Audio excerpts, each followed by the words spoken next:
Hi, everyone. This is Tim Melvin of the Tim Melvin Deep Value Report and Banking on Profits newsletter.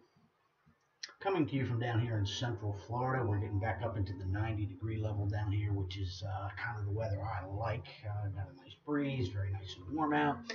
Summertime in Central Florida, one of my favorite times of the year. Anyway, as you can see, we're going with a little desktop presentation again this week. Didn't have a video last week. No excuse. It was my birthday. I gave myself the day off and grilled up some steaks and did everything but think about work for most of the day. So, here's our weekly view of the world. And, we talked a lot about the Stanley Druckenmiller comments last week and his, very negative view of the market. And I haven't been real shy about expressing my cautious view of the market, just simply because we can't find a lot of bargains. But let's take a look at some of the things that Mr. Druckenmiller referred to, and really that make me nervous. Now, this is the S&P 500, and you can see since 2009, this is the SPY, the ETF, we've gone from $60 up to $208. That's a tremendous return. As I don't want to say the economy recovered because it's not really been much of a recovery, but it stopped falling off of a cliff.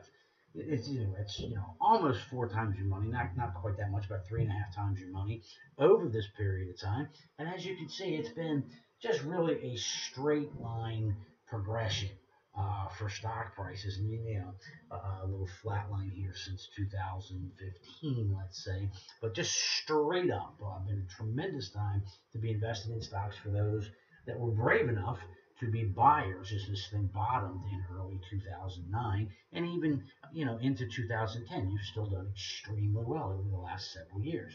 But now let's take a look at what's really going on in this market. Because Boy Genius forgot the title of this chart. This is total S&P 500 sales. And you can see from that dip in 2009 going into 2010, we've recovered some. Not a lot, and it's certainly not a huge percentage gain. S&P 500 companies have really struggled to grow revenues since the bottom of the credit crisis. And here's a much better chart of revenues per share, and this is from the folks at FactSet. I stole it out of their latest email. And you can see that, we've recovered. The percentage is not fantastic by any stretch, and the forecasts, as you can see, are actually going down. So again, it's about 12% revenue growth since the bottom, and that's not annualized, that's total revenue growth since the bottom in 2009 for revenues of S&P 500 companies. It's okay, it's better than going backwards, but it's not great. Now, let's look at earnings. Earnings have done much better. Pretty much, they've better than doubled, okay? So you've got 12% total earnings growth and greater than 100% earnings growth during the same period of time. Now, it doesn't take a rocket science. You're not growing your revenues, but you're growing your profits. What you're doing is engaging in a little old-fashioned financial engineering. You can see this. There's been tons of talk and tons of charts. They're all over the internet. And again, this is from FactSet. Look at the quarterly share repurchase amounts compared to the S&P 500. They kind of match, don't they? This market has been driven by share buybacks.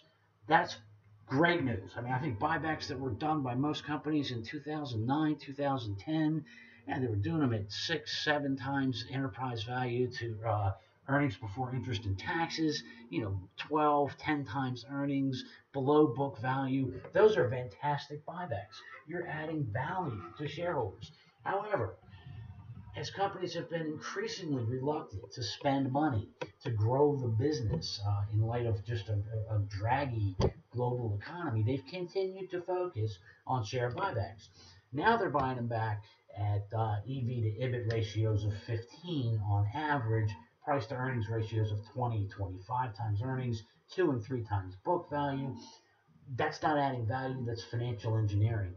And a lot of it, unfortunately, has been paid for with borrowed money. So you look at the market from 2009 up through today in 2016, what you have is a story of an economy that didn't fall off a cliff. It continually gets a little bit better. It's better than it was, but not good. We've said that for some time now.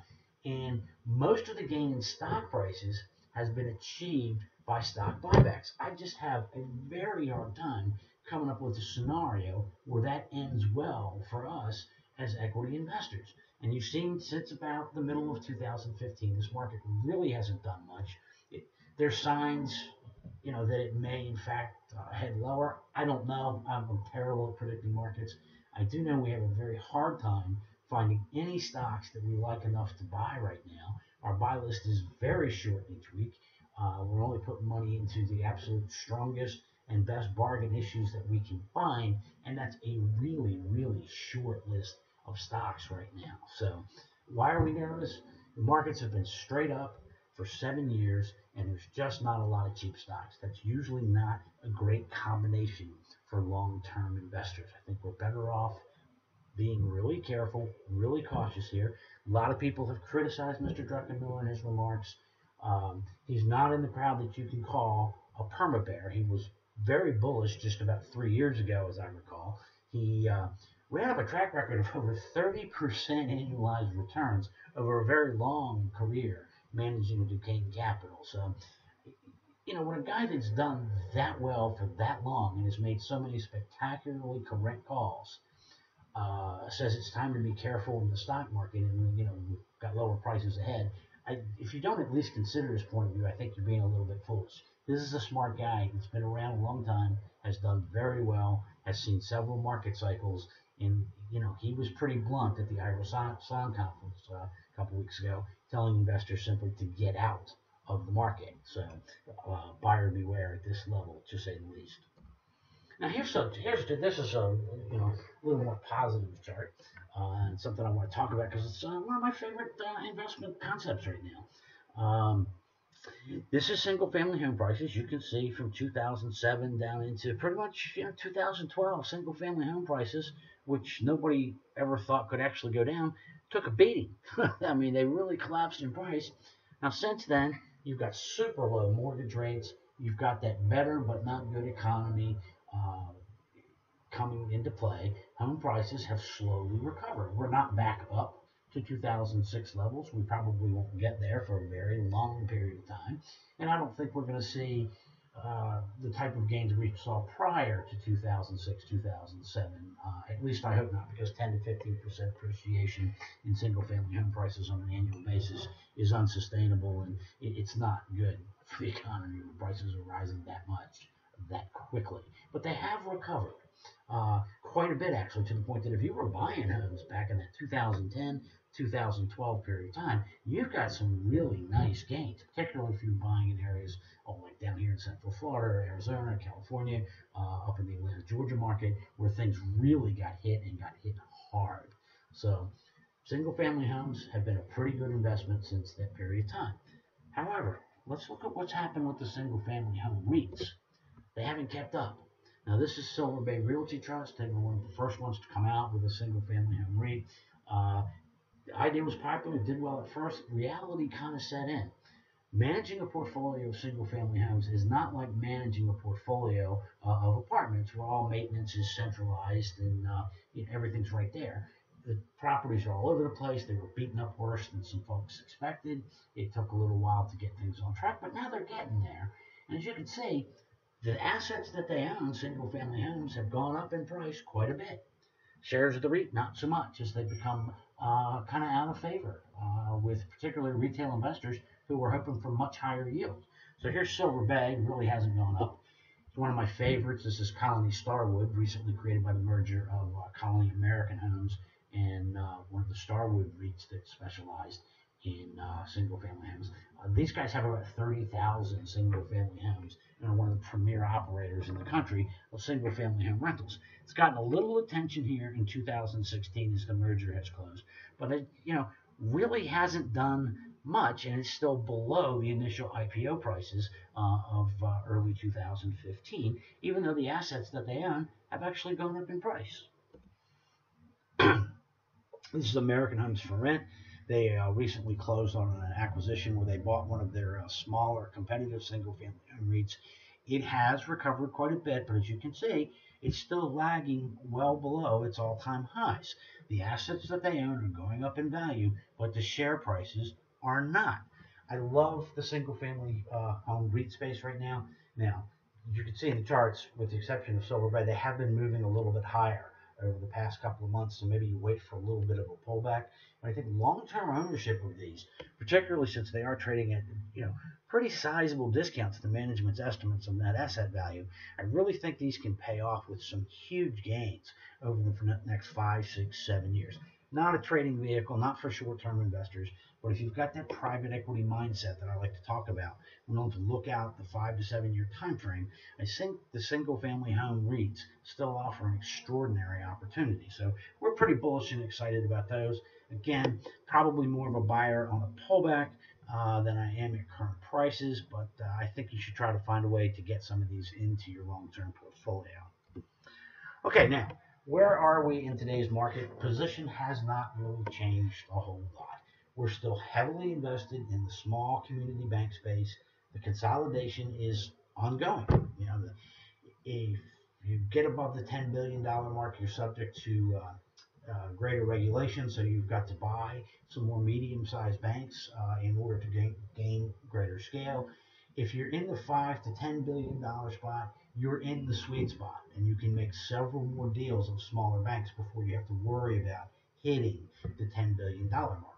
If you're under $1 billion, you're having problems. Okay, you don't have enough scale to deal with all of the regulatory costs and the rising technology costs, particularly cybersecurity. The more I investigate the dangers and threats posed by cybersecurity and the amount of money it's going to take to deal with the problem, because you're just not a solvable problem. It's never going to go away. Every problem that you fix, the cooks will find a new way around it. These costs are going to be enormous. You're going to have to gain scale. You're going to have to get to the $1 billion mark. And of course, overriding this thing completely is if you're a publicly traded bank, your shareholders want to see growth. You've got an economy that will be lucky to grow at 2% a year for the next several years, I think. So it's really tough to get organic growth.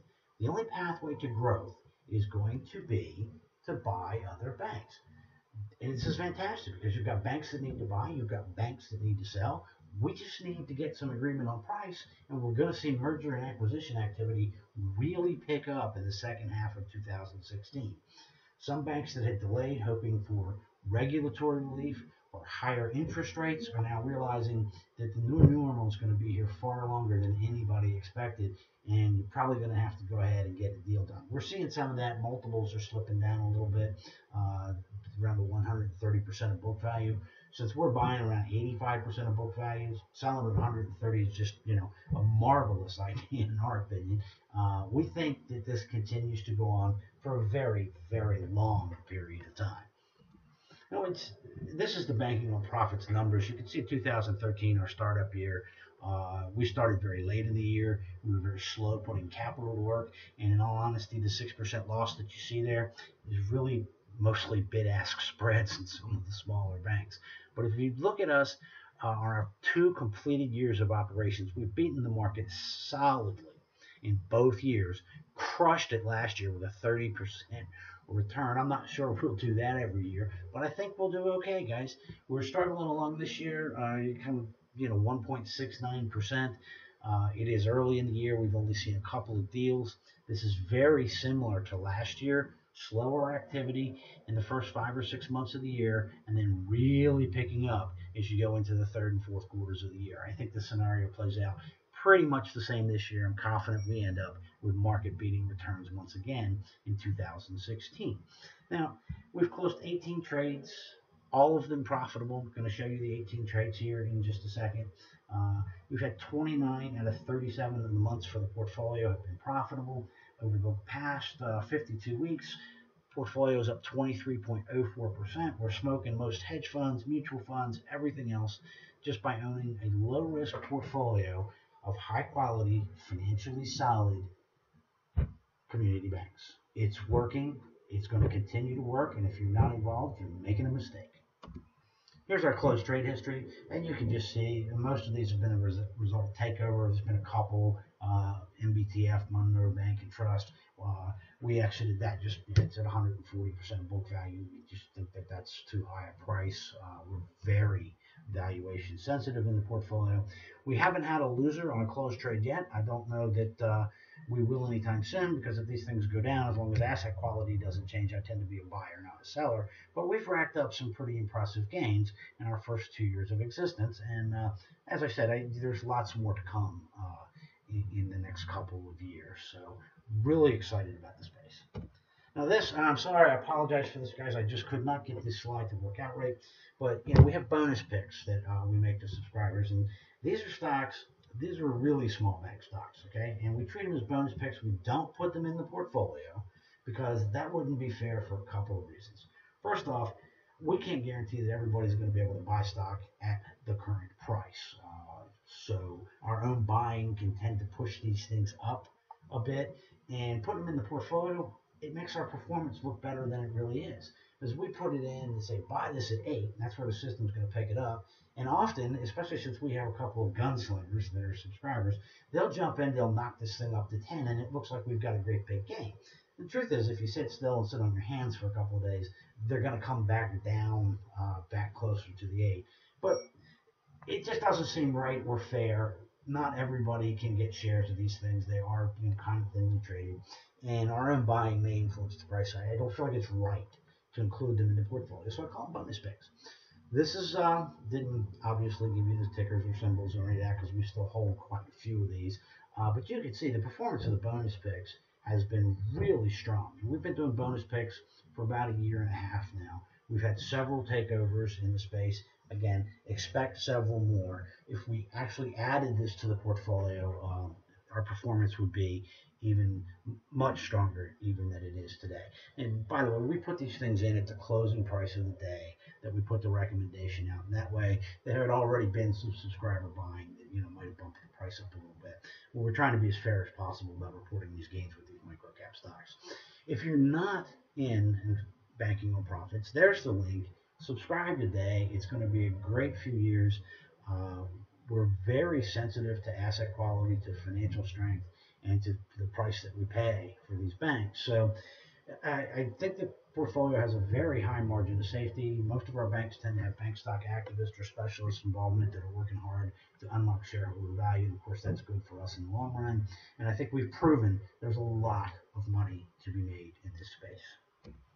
The other thing that we like cash right now.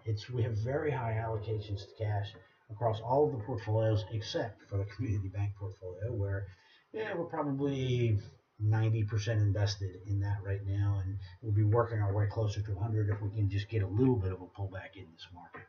But cash, you can badmouth it all you want because there's no return on it, but it doesn't go down when prices drop. There's not a lot to buy. We're not going to change our definition of safe and cheap. We'll just keep stockpiling cash on the sidelines until we get an inventory creation event of some sort that allows us to deploy capital on terms favorable to us as long-term investors. And we like selected REITs. We've wrote an article about our core 3.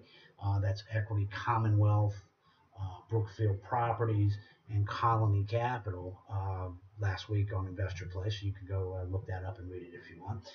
We're not wildly bullish buying across the spectrum in REITs. We have an aversion to paying over book value or net asset value for anything. Now, we're cautious buyers of a couple of REITs, certainly the single-family REITs. We're not going overboard. We're not going crazy. But we do like real estate as a long-term holding. And remember, when we buy these things, my core 3 I'm hoping to never sell. I'll buy more of them if we get a dip in prices for some reason. But I like the properties that they own. I like management. I think they can add a lot of value over the long term. We buy with a 5 to 7 year time frame at least in mind. If we've really bought it right, we kind of are in the Phil Fisher school where the right time to sell it, particularly in these REITs that are generating lots of cash flow, is never. So community banks, cash, and selected REITs, that's kind of our theme for the current market. Don't see it changing anytime soon without a significant market event. It's been working for us so far in 2016, and I expect that it will continue to do so. Okay, 13F season is upon us. Gives us a chance to get out there and play pirates, steal a few ideas. Some of the filings of some of our favorite value activist and specialist investors have already come across the board. Been writing about that a little bit on Real Money for this week. You'll see a couple more columns on that subject before the week comes to a close on Friday. And then Monday, we'll be real busy. The filing deadline is 5 o'clock Monday afternoon, and there will be a ton of last-minute filings, and we'll get all that information out to you guys as we can. Been a lot of great books coming out. Marcia Clark, by the way, the prosecutor in the O.J. Simpson trial, is put on one of the worst cases in the history of the world. But she wrote a pretty good book, and you can check that out. John Sanford's been out with Ron. Robert Parker's series that's been picked up by Ace Atkins, and he's doing a tremendous job with that, with the Spencer series. Just all new recreational reading stuff coming out. There's a new Tom Clancy continuation novel. I think Grant Blackwell is doing those. And so far with the Jack Ryan novels, he's done a pretty good job. So we'll see what this next one looks like.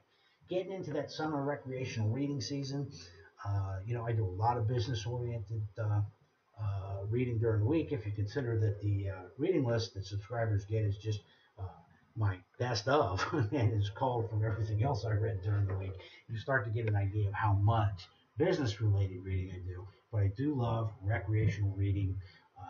Favorite way to spend an evening is a baseball game, glass or two of wine, and a really good book. So anyway, that's just some that caught my eye in the last couple of weeks that I enjoyed. Sorry to throw them out there for you. Speaking of baseball, my Orioles, 7 out of the last 10, first place in the American League East. The bats are on fire. Manny Machado is among the league leaders in average and home runs. Hoping we get this guy signed to an extension here pretty soon. And the pitching is holding up better than I expected so far. If it can continue, I think those bats keep us competitive all year long. It should be a great baseball season. But there's been some really cool stuff. No matter who your team is, it's been an interesting and exciting season so far, and I hope you guys are enjoying it as much as I am.